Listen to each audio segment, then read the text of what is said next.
Last month, we talked on this show about Ridglan Farms, a controversial Wisconsin dog breeding facility and one of the nation's largest suppliers of dogs for laboratory testing. Their story is one animal advocates have watched closely over the last year, ever since state investigators uncovered violations of anti-cruelty law. The facility was told to give up its breeding license by July 1st, and back in May, hundreds of dogs were transferred to animal rescues like Big Dog Ranch, but hundreds more remained. So Big Dog Ranch, animal advocates, and the Trump administration stepped in. Today we're highlighting a major win for animal welfare. Ridglan Farms, a dog breeding facility that supplied animals for research, will transfer its remaining 475 beagles to a large, cage-free, no-kill dog rescue. Now, as those dogs get their second chance at life, we had an opportunity to meet a few who've already made it to new forever homes.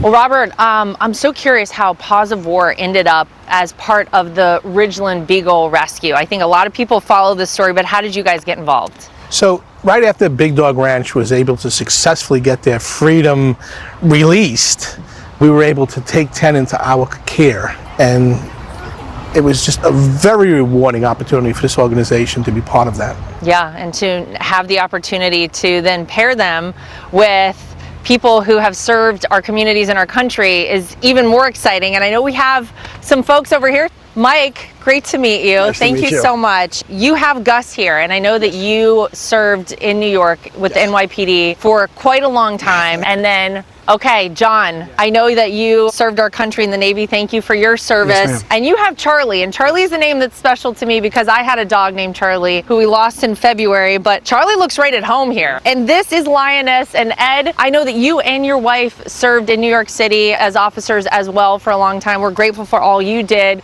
I'm curious to hear from all of you guys. You know, people wonder, how is it when these dogs have lived their lives in a lab? How do they, you know, react whenever they come into a home? Mike, what's been your experience? Very shy in the beginning. So we were very slow with him, quiet, showed hands, and we've had him a month, and he has done 180 degrees. He's jumping on us. He's really adapted well, but a little skittish in the beginning, and you know, you feel bad. You hear the story and you see the videos. It's disgusting, and he's really come a long way. Yeah, and I know you've only had Charlie for about a week. Yes. But he looks very comfortable. So I don't know. It seems like it's going well, John. It's going well, yes. Yeah. Yes, it is, yes. And credit to his older brother, Beans, the Beagle Basset. He just follows his routine, and they're inseparable. And he's just very curious. You know, in the house, he's just curious about everything. A very curious dog. And, you know, I see his tail up and he's wagging, and it makes us feel great. Well, Ed, did you see any remnants of what Linus went through in the labs whenever he came home? Yeah, absolutely. He was very afraid. He's never walked on thick grass before, and it was like he was walking on snow and lifting his legs, and he's like, what's this? He's never ascended stairs before, but now he does that. He's got the roam of the house, and now you can see his personality has changed, and he's a much happier dog than he was, but he's still getting used to the sounds and sights of the city. Yeah. Well, I want to say to all three of you guys, thank you. Thanks for not just adopting, but especially adopting these dogs. It's so amazing that they're getting another chance at life. All right, Robert, so this is Paws of War. Tell me generally about what made you want to start this organization and why it's different than other rescues. So the mission behind Paws of War started with the passion for bringing our dogs and cats who were left behind while our military members were serving overseas, and they wanted to get those animals back. Right. Then we learned from there how our veterans who once served were struggling with PTSD and traumatic brain injuries, and dogs really made a big difference in their life. And this is where it all happens, right here. So in the 10 years, we probably saved over 3,000 animals. Wow. The lives are being changed on both ends of the leash, and they really are. It's making tremendous, tremendous strides, and that's why we wake up every morning knowing we can do it again. So Robert, obviously we have all of the Beagles that you guys just got this week from Ridglan here at your facility. It's going to take a while, though, for them to become normal dogs, right? But I actually think people may be surprised how well they'll adapt.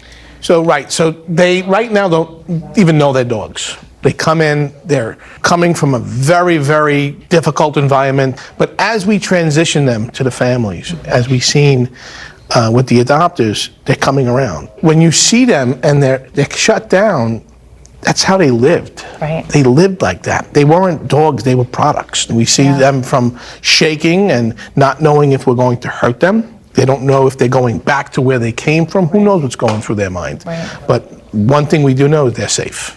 Well, I know that it's a big job, and I know you've got a team behind you helping you every step of the way. So we have Jody, you're in charge of adoptions, and Ray, you're in charge of the veterans program, right? Correct. So tell me, Jody, about, Paws of War, about what you do here, and about how fulfilling the process is to see the change on both ends. We basically interview veterans, first responders, find perfect matches for them. In terms of the Beagles, they are traumatized little souls. These dogs were born in a lab. They spent their whole life being tortured. They've never been walked on leashes, so we have to carry them out. We have to teach them how to go potty. We teach them how to keep their runs clean and basically get them ready for adoption. And then when the dogs are adopted, they can participate in our free group obedience training. Our adopters go home with hundreds of dollars worth of supplies, and they make lifelong friends. So it's not only about adopting the dog, but it's making relationships, and that's why our program is so different. We build relationships. We're a family, and that's what we do. How fulfilling is it when you hear full circle that you have helped someone recognize how beneficial a dog could be? Every story is extremely the same, but extremely unique. They're kind of lost with their own head, I guess, a little bit, and we kind of bring them back to society a little bit, bring them in within the group of Paws of War family, and try to help them. So Lara, this is Michael, and this is Storm. We play Storm with Michael, and he's been wanting a buddy for Storm. So you are adopting one of these Ridglan Beagles today, Michael. First of all, thank you for your service to our country. And I first want to hear from you about Storm, because I know when we were talking off camera, you said that Storm saved your life. We save each other. That's why our motto is, helping both ends of the leash, If someone is watching out there right now who maybe served our country, maybe is struggling a little bit and isn't sure the next step, what would you say to that person right now? pawsofwar.org. Fill out that application. This dog saves my life literally every day. It's amazing what an animal can do. It's just unconditional love. Unconditional. I can throw out the garbage for 5 seconds or be gone for 5 hours, and that welcome you home is the same. It's just, it's unbelievable.